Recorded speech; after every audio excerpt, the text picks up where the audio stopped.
La forêt des suicidés d'Aokigahara. Le meilleur endroit pour perdre la vie est considéré comme situé au pied du mont Fuji, au Japon.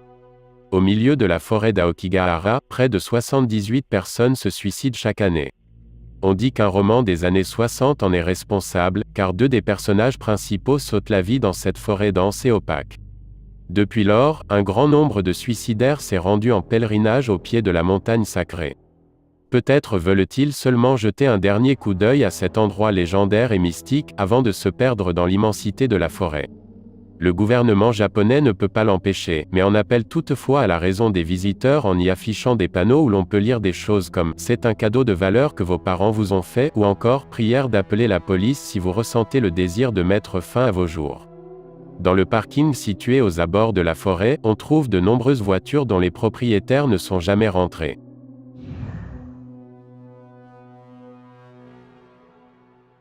L'île de Poveglia. L'île de Poveglia est sans doute un des endroits dont l'histoire est à la fois la plus effrayante et la plus passionnante. Je m'explique, cette île située dans la lagune de Venige paraît presque charmante de loin avec son abondante végétation, son campanile et son clocher. Cependant, plus on s'en approche et plus sent l'atmosphère de désolation qui émane de ce petit bout de terre. Et pourtant, Poveglia était, au XIVe siècle, une île prospère qui faisait des envieux. Cette île, interdite aux touristes et autres curieux, est réputée pour ses apparitions fantomatiques et ses divers phénomènes paranormaux. Ces effrayantes manifestations sont dues au passé chaotique de l'île qui, pendant la Renaissance, a été utilisée comme sépulture pour tous les cadavres et les malades de la peste de l'époque. On estime aujourd'hui que près de 16 000 personnes y furent enterrées ou brûlées. En effet, alors que la peste faisait rage en Italie et que les cadavres s'entassaient dans les rues et les hôpitaux, les autorités décidèrent de transporter les morts et les malades sur l'île. Les morts y ont été tellement nombreuses qu'aujourd'hui même les pêcheurs italiens ne s'approchent plus de l'île de peur de repêcher des cadavres. En 1804, un hôpital militaire est construit sur l'île pour accueillir les personnes âgées puis il est soudainement déserté après que des apparitions mystérieuses s'y soient manifestées. En 1922, c'est au tour d'un hôpital psychiatrique de s'y installer.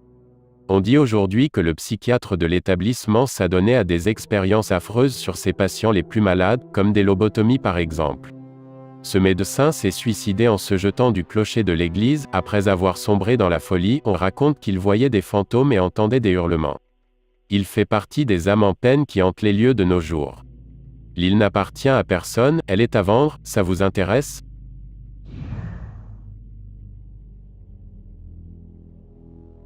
Le sanatorium de Belitz. Les portes du sanatorium de Belitz sont condamnées et le vent siffle à travers ses fenêtres. Le domaine de 140 hectares, qui servit de sanatorium pour les malades de la tuberculose de Berlin, est aujourd'hui laissé à l'abandon. Des photographes amateurs ou des adeptes du street art s'y sont introduits pour redécorer l'endroit ou saisir l'ambiance angoissante qui règne dans les locaux déserts. En plein jour, les couloirs délabrés et l'architecture spectaculaire ne sont pas rassurants. La nuit venue, vous vous sentirez comme dans un vrai film d'horreur. Il y est strictement interdit d'y pénétrer sans autorisation, ce qui n'empêche pas les mordus de frissons et les jeunes de célébrer Halloween en secret entre les murs de l'ancien hôpital. Ceux qui ne partagent pas ce goût du risque peuvent toujours jeter un œil curieux au sanatorium abandonné depuis un sentier en hauteur.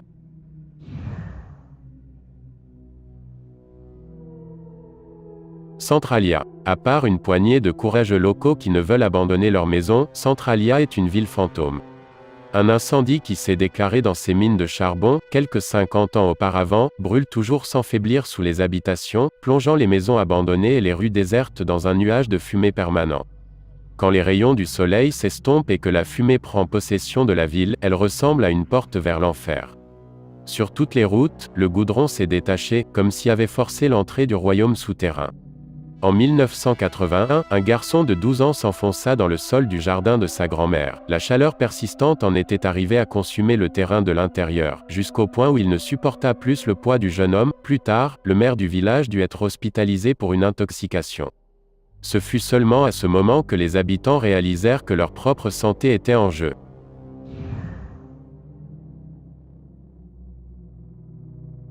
Discovery Island. Avez-vous déjà entendu parler de cette île auparavant? Pendant longtemps, Discovery Island constituait le zoo du complexe d'attractions et les visiteurs y découvraient de nombreuses créatures exotiques.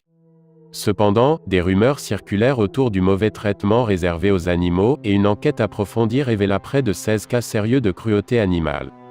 Disney dut payer une amende de 95 000 $ et les visiteurs passèrent leur chemin, ce qui aboutit à la fermeture de l'île en 1999.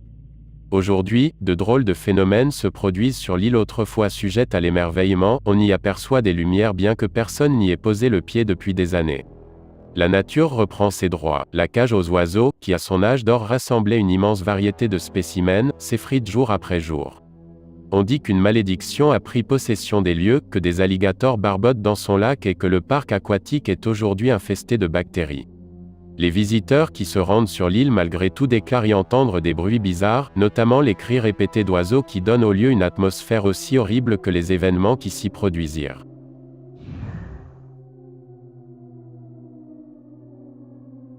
Le cimetière de l'église de Greyfriars.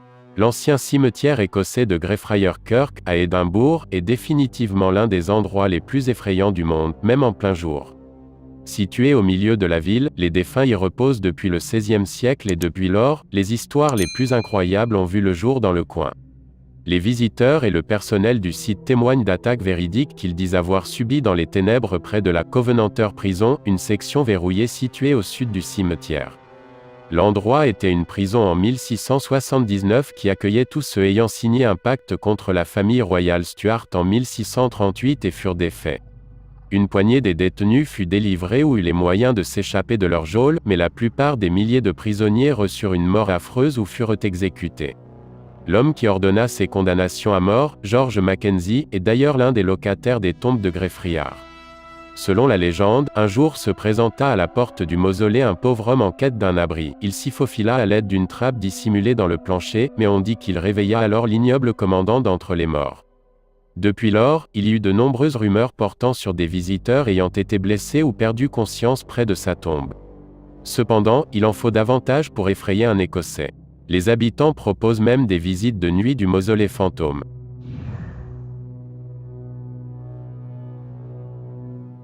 Le château de Dragsholm. En plein jour, le château de Dragsholm, Danemark, est une vraie merveille. Au Moyen Âge, il ne servait pas seulement de résidence mais aussi de prison. On dit d'ailleurs qu'à l'époque, le seigneur du château y fit emprisonner sa propre fille pour une simple histoire de cœur.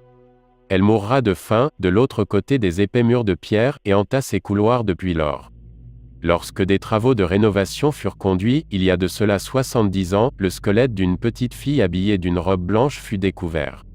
Il pourrait bien s'agir de celui de la pauvre prisonnière, seulement, l'errance fantomatique de la petite fille n'est pas la seule curiosité des lieux. Un autre ancien prisonnier, James Hepburn, comte de Boswell, apparaît régulièrement aux abords du domaine, et les invités qui y séjournent prétendent qu'ils peuvent entendre le claquement des sabots de son cheval. Depuis, les chasseurs de fantômes du monde entier se sont rendus sur place pour enquêter sur ces étranges phénomènes.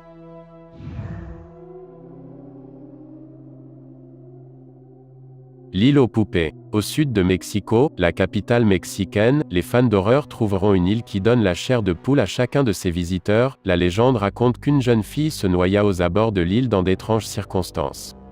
Le gardien de l'endroit, Don Julian Santana Barrera, tenta de sauver l'enfant mais arriva trop tard. Peu de temps après, il découvrit une poupée rejetée par le large, et la suspendit à un arbre. Avec le temps, de nouvelles poupées firent leur apparition et désormais, après 50 années de collecte, les marionnettes démembrées et rongées par le temps et l'humidité se balancent dans les buissons et au bout des branches. Don Julian décéda en 2001 en se noyant sur sa propre île.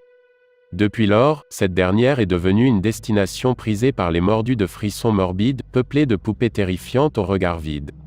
On dit même que des murmures peuvent y être entendus, la nuit venue.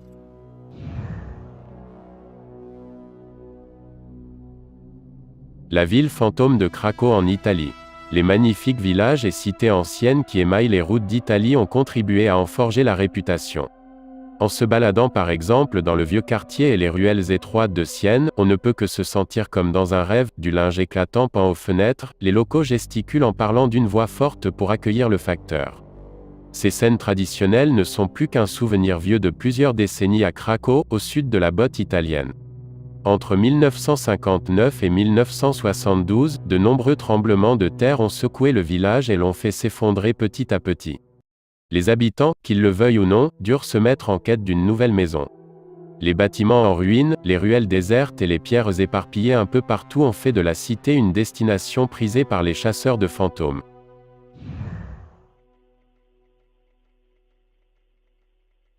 Le parc d'attractions abandonné de Berlin, direction Plenterwald, Allemagne, un des sites les plus farouches de notre liste, un parc d'attractions.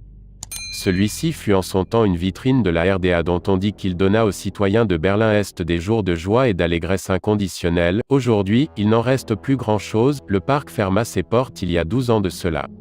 La nature y a repris ses droits et la plupart des anciennes attractions sont couvertes de lierre et d'herbes folles. Les visiteurs, munis de leur appareil photo, grimpent sur les dinosaures renversés, embarquent dans les navettes immobiles au pied du Grand 8, surprennent un pédalo meurtri en forme de cygne sur les eaux sauvages du lac. C'est encore pire à la nuit tombée. La grande roue grince sous le vent, des animaux vont et viennent dans la végétation, tout en bruissement et en craquement soudain. De nombreux jeunes viennent rendre visite au parc à l'abandon, profitant de l'atmosphère sombre et angoissante qui règne sur les lieux.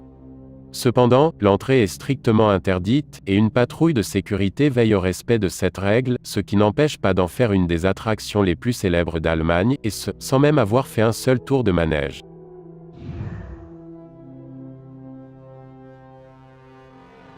Les fantômes du Queen Mary. Il y a quelques histoires effrayantes qui circulent autour du Queen Mary, le fameux bateau de croisière. On dénombre pas moins de 150 fantômes à son bord et depuis qu'il a été bâti, plus de 40 personnes y ont trouvé la mort, on est donc peu surpris d'entendre ces sombres mythes entourant le navire jumeau du Titanic. Mis à part dans les piscines aujourd'hui inutilisées, les esprits sont vus encore et encore à plusieurs endroits du paquebot.